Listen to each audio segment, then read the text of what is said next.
Harsha Hospital, Center for Plastic and Cosmetic Surgery, Liposuction, Tummy tuck, breast surgery, lip, chin and nose correction సేవలు. మీ అందానికి నమ్మకమైన చిరునామా Harsha hospitals Kompally, Hyderabad. Telangana హైకోర్టులో మాజీ CM KCR కు ఊరట లభించింది.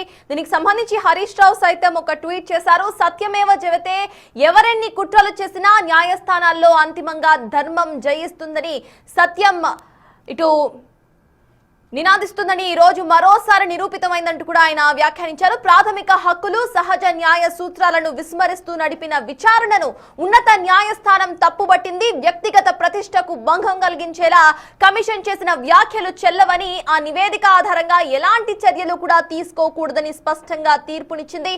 దీంతో కాంగ్రెస్ ప్రభుత్వ రాజకీయ కుట్రలు బట్టబయలయ్యాయి. ప్రజా సమస్యలు పక్కన పెట్టేసి డ్రామాలు ఆడిన రేవంత్ రెడ్డి నిజస్వరూపం హైకోర్టు తీర్పుతో తేట తెల్లమైంది. ఇప్పటికైనా కక్ష సాధింపులు, రాజకీయ దుష్ప్రచారాలు మానేసి వెంటనే 2 పిల్లల మరమ్మతులు పూర్తి చేసి తెలంగాణ రైతుల ప్రయోజనాలు కాపాడాలని విజ్ఞప్తి చేస్తున్నాం. ఎవరు అవునన్నా కాదన్నా ముమ్మాటికి కాళేశ్వరం తెలంగాణకు ప్రాణేశ్వరమే.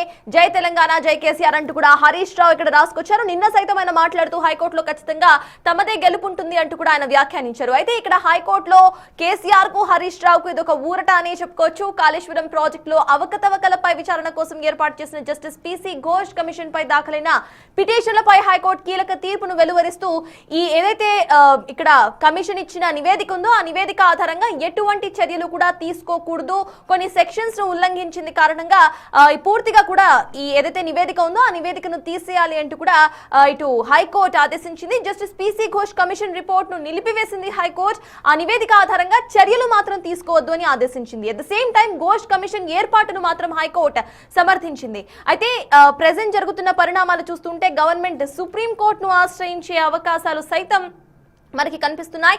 అయితే గవర్నమెంట్ అంతకు ముందు నుండి ఇటు సిబిఐ విచారణ కోసం సెంట్రల్ గవర్నమెంట్ పై ఒత్తిడి తెస్తూనే ఉంది. కానీ సెంట్రల్ గవర్నమెంట్ సిబిఐ విచారణను ఎందుకు ఆలస్యం చేస్తోంది అనేది ఇప్పుడు కాంగ్రెస్ ప్రభుత్వం నుండి కొంతమంది నేతలు అడుగుతున్న ప్రశ్న. సరే, పీసీ ఘోష్ కమిషన్ ఇచ్చిన నివేదిక తప్పైతే ఎన్డీఎస్ఏ ఇచ్చిన నివేదిక ఏంటి అంటూ కూడా కొన్ని లాజికల్ స్టేట్మెంట్స్ ను ఇటు కాంగ్రెస్ ప్రభుత్వానికి సంబంధించిన నేతలు ఇటు డైరెక్ట్ గా సెంట్రల్ గవర్నమెంట్ కూడా ప్రశ్నిస్తున్నారు. మరి సెంట్రల్ గవర్నమెంట్ ఇటు సిబిఐ విచారణను ఆదేశిస్తుందా లేదా?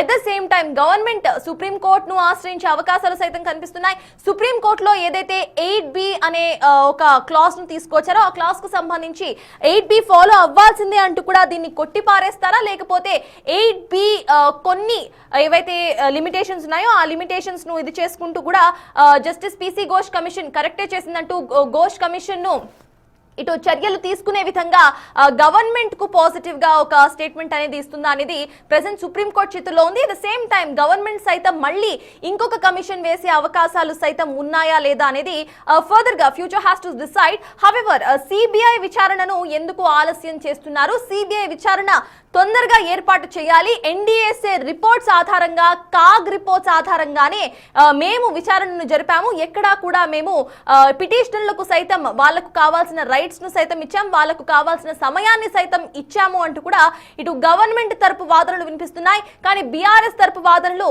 పిటిషనర్లుగా తమ రైట్స్ కు భంగం కలిగించారు. తమకు కేవలము ఇటు క్వశ్చన్ అండ్ ఆన్సర్ సెషన్ కు మాత్రమే పరిమితం చేశారు. వాళ్ళు కేవలం ప్రశ్నలు అడిగారు తప్ప వాళ్ళేమనుకుంటున్నారు, పిటిషనర్లు ఏమనుకుంటున్నారు అనేది వినే ప్రయత్నం చేయలేదు అనేది బీఆర్ఎస్ కు సంబంధించిన వాదనగా కనిపిస్తోంది. అయితే ప్రెసెంట్ హైకోర్టులో ఇటు బీఆర్ఎస్ కు ఊరట లభించింది.